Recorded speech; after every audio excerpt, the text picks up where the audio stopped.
When I use the term forgotten anime, I'm usually referring to an anime that was very popular back in the day that may not be talked about or shared in mainstream culture today. So I wanted to create this series to bring back some of those good memories for all of us.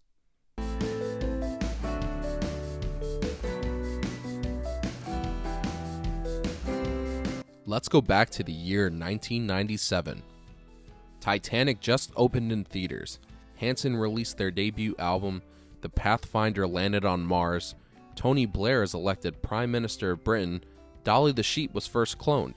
What were you doing back then? I was only a year old and had no clue what was happening around me. However, for Retsuko Kawai, she just got her first issue published for her new manga, Hamtaro. 3 volumes were eventually published. Originally made for young children, by 2000 the manga was so popular it received an anime adaptation that lasted 6 years and had 296 episodes airing in Japanese. Between many movie, video game, and merchandise releases, by 2002, the franchise had generated $2.5 billion in merchandise sales alone.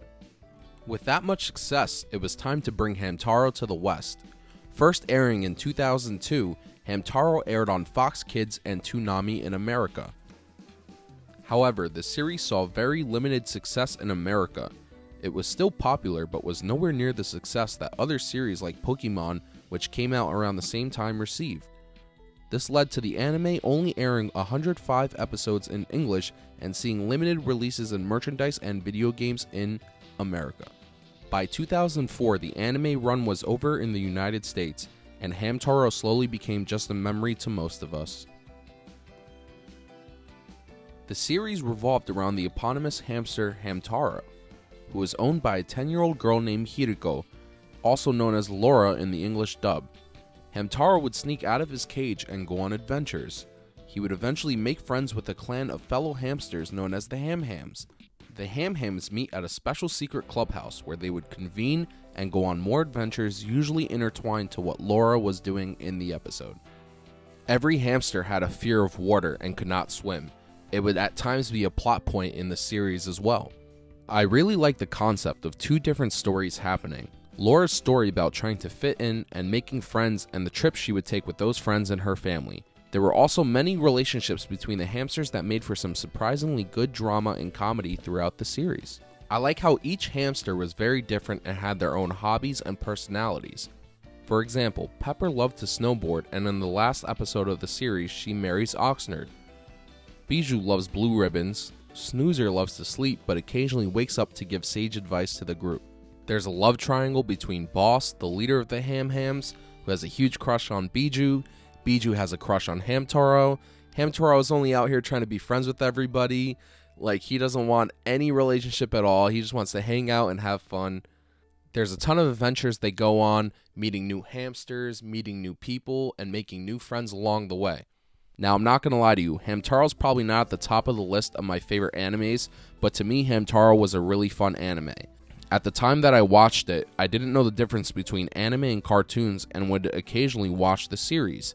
I owned a Hamtaro hamster plush and even had a Hamtaro pencil case. I believe it came with the game I bought, which was Hamtaro Ham Ham Heartbreak. I used to play that game a ton. I remember playing the game a lot when I was younger. It was a pretty fun game to my memory. I remember Hamtaro, he would have a nightmare, and there was a hamster in a black devil costume and a trident, and he would go around breaking up relationships between the various hamsters. And they would always try to attack Hamtaro. Hamtaro would always try to find reasons to help fix the relationship, and he would have to stop the evil hamster and fix the problems he made.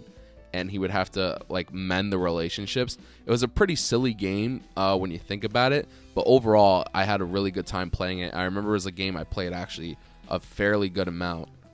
Thanks for watching, everyone, and if you would like me to get into more details about specific episodes or more into details about the series, feedback is greatly appreciated. I just started this channel trying to do something different and try to just help the anime culture as a whole and try to see what I could bring to the table. So again, guys, I appreciate you all for watching, and comment below any feedback or feel free to send me a message on any of my socials. Thanks for watching.